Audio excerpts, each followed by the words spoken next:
ഇതെന്താ ഇടയ്ക്കിടയ്ക്ക് ജാം ആകുന്നത്? ചേട്ടാ, പവർ ടൂൾ സ്മൂത്തായി വർക്ക് ചെയ്യണമെങ്കിൽ ഗ്രീസ് മെയിൻ്റനൻസ് വളരെ ഇമ്പോർട്ടൻ്റ് ആണ്. നിങ്ങളുടെ ഡെമolition ബ്രേക്കർ മെഷീൻ അല്ലെങ്കിൽ ഹിൽറ്റി മെഷീൻ സഡൻലി ജാം ആയിട്ടുണ്ടോ? റീസൺ ടൂൾ ക്വാളിറ്റി അല്ല, ഗ്രീസ് മെയിൻ്റനൻസ് മിസ് ചെയ്തതാവാം.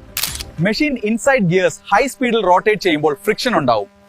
ഗ്രീസ് ഇല്ലെങ്കിൽ ഹീറ്റ് കൂടും, സൗണ്ട് വരും, പവർ കുറയും.